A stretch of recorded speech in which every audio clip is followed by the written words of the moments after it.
তীব্র জলোচ্ছ্বাসে কুয়াকাটায় marine drive সড়কের একাধিক অংশ বিলীন হয়ে গেছে সমুদ্রে। ক্ষতিগ্রস্ত হয়েছে আশেপাশের এলাকাও। এই পরিস্থিতি নিয়ে সর্বশেষ জানাতে সরাসরি যুক্ত হচ্ছেন সহকর্মী KM শাহাবুদ্দিন শিহাব, কি পরিমাণ ক্ষয়ক্ষতি হয়েছে মেরিন ড্রাইভ সড়কের? স্থানীয় প্রশাসনের পক্ষ থেকে কি ধরনের ব্যবস্থা নেওয়া হয়েছে, আমাদেরকে বিস্তারিত জানাবেন।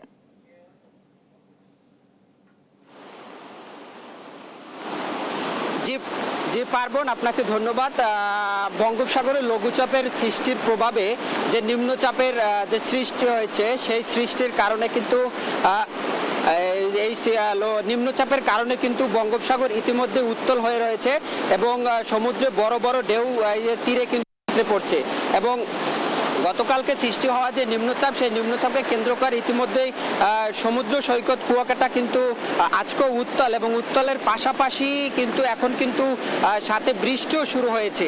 আমি যদি আপনাদেরকে একটু ক্যামেরার মাধ্যমে দেখানোর চেষ্টা করি, সমুদ্রে কিন্তু যে জোয়ার, এখন বর্তমানে যে জোয়ার চলছে, সেই জোয়ারের যে পানির যে উচ্চতা, সেই পানির উচ্চতা কিন্তু 2 থেকে 3 ফুট কিন্তু বৃদ্ধি পেয়েছে। এবং এই নিম্নচাপের প্রভাবে উত্তাল সমুদ্রর কারণে কুয়াকাটার যে মেরিন ড্রাইভ যে রাস্তাটি রয়েছে, সেই রাস্তাটি কিন্তু ইতিমধ্যে বিলীন হওয়ার শেষে প্রায় 90% কিন্তু পানিতে বিলীন হয়ে গিয়েছে। এবং গত যে ঘূর্ণিঝড় যে রেমাল, সেই রেমালের কারণে কিন্তু অর্ধেক 50% ধ্বংস হয়ে গিয়েছে। এবং বর্তমানে যে উত্তাল থাকার কারণে উত্তালে কিন্তু এখানে বাকি যে 50%, সে 50% কিন্তু ইতিমধ্যে তার আরো 40% মিলিয়ে টোটাল কিন্তু 90% জায়গা কিন্তু ইতিমধ্যে সমুদ্রে গর্ভে বিলীন হয়ে গিয়েছে।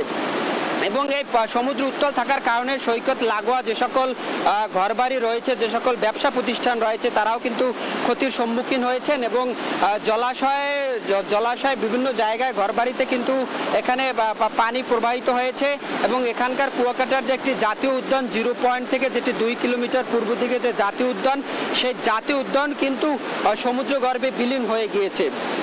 তো আমরা এখানকার যে প্রশাসনিক কর্মকর্তা রয়েছেন, পানি উন্নয়ন বোর্ডের কর্মকর্তা রয়েছেন, তাদের সাথে কথা বলেছিলাম। তারা প্রতি বছর কিন্তু একটি অস্থায়ী যে তারা যে একটি প্রজেক্ট দিয়ে থাকেন, সেটা দিয়ে থাকলো। এবছর কিন্তু তারা কিন্তু সেরকম কোনো প্রজেক্ট কিন্তু তারা দেয়নি। তো পার্বণ, কুয়াকাটা সমুদ্র সৈকত থেকে আমার কাছে এই ছিল সর্বশেষ।